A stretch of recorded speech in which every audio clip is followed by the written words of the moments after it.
Welcome to Bad Gear, the show about the world's most hated audio tools. Just because you want one doesn't mean it's good. At the first glance, Muse is ticking all the Moog clones, the Behringer CS80 boxes. A majestic front panel that looks like the CAD rendering of a 0 years Arturia plugin.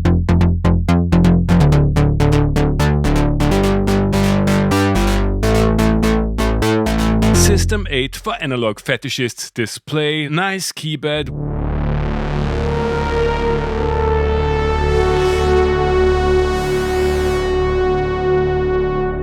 with sacrilege non-poly aftertouch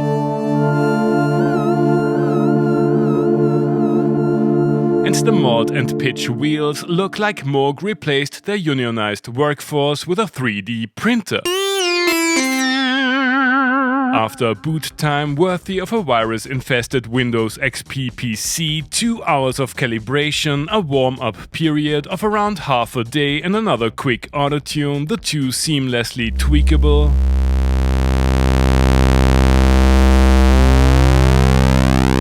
syncable, and massive sounding oscillators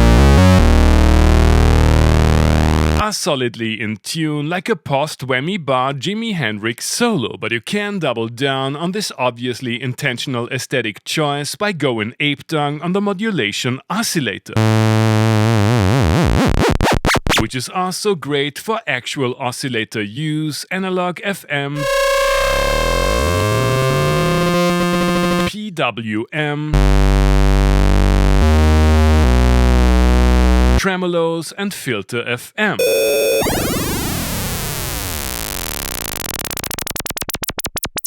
Speaking of, the dual filter layout goes far beyond classic MS-20 sound design tricks. True stereo, serial and parallel routings, filter 1 can be set to a high pass mode, and it's great to have 2 linkable ladder filters at your fingertips.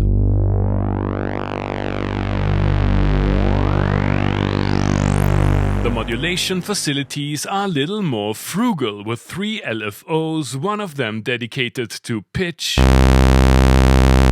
and 2 presbyopia-ready ADSR envelopes. They can, however, be routed conveniently using 16 mod map slots. All this lush analog goodness is combined in an awe-inspiring mixer that lets you add ring modulation,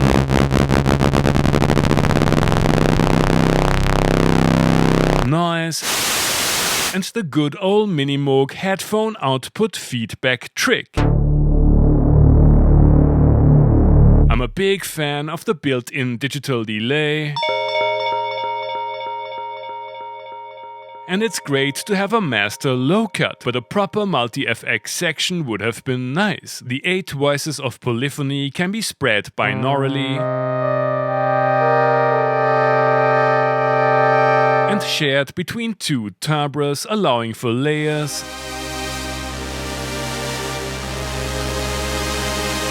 splits, and basic multi-timbrality via MIDI. I was struggling with stuck notes when making use of the latter though. Although Muse is a true player synth, the versatile Arpeggiator, 64-step sequencer, and chord mode will come in handy for knob twiddlers like me. There's a macro knob and it's easy to assign other modulation sources like velocity or expression.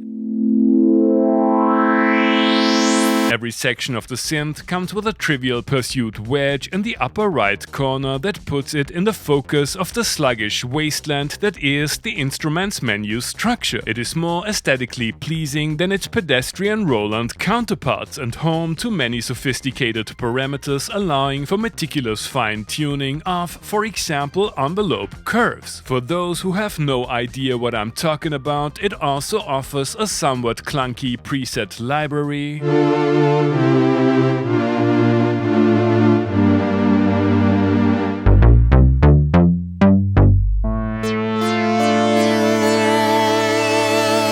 that could use a few additional user slots. Eurorack aficionados will appreciate the CV and clock connectivity, but I ran into noise and hum issues I was able to mitigate by adding an additional transformer to the signal chain. The USB host charged my phone perfectly, computer integration works fine, but I was missing a second pair of outputs for use as a multi-timbral sound generator. While not as chunky as many vintage synths, the keyboard has quite some heft to it, and the 3.5K price tag puts it in budget Moog One territory. Given Moog's most recent history, Muse is a strong signal to the synth market. Is it a future-proof dream instrument or yet another social media hype?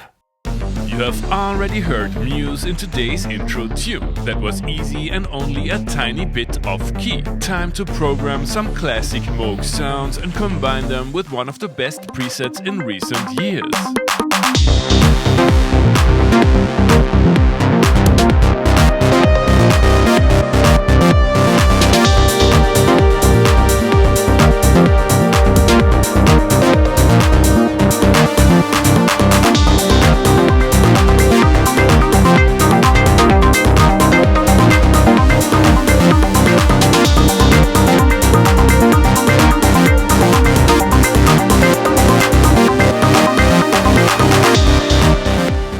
Okay, these patches take up a lot of space in the arrangement, which is typically Moog. The synth works great for epic pads, but it wouldn't be my first choice for Model D-like tones. Speaking of, while monophonic Moog sounds are iconic for a reason, there aren't too many legendary poly patches. Let's load up the one everyone knows and give the synth a little more air to breathe.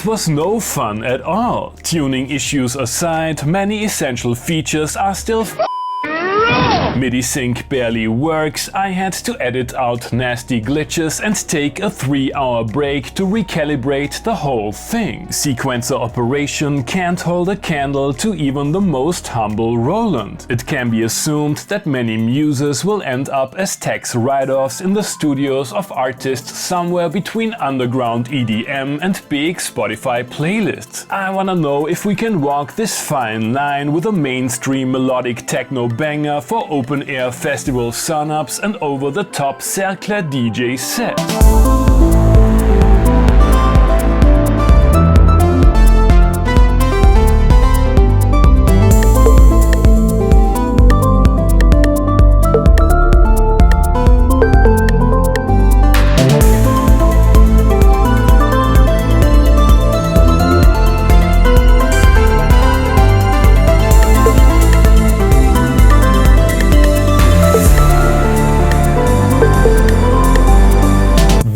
Muse is a fascinating instrument, both visually and sonically. It is capable of producing beautiful sounds in established Moog territory and beyond, and those ready to take a deep dive into its sound design facilities are in for a treat for years to come. However, I personally didn't enjoy working with it at all. Sure, I as a non-player am not the main target group, but the omnipresent tuning issues, menu diving, the oftentimes opaque workflow and and countless bugs made me ask myself if the instrument is just unfinished or inherently broken. It goes without saying that more talented people than me will put the new Moog flagship to good use, but there's one thing to keep in mind here. For around the same money you can polychain 16 out-of-tune mono synths that aren't made in Asheville, North Carolina either. Thanks for watching and see you next time.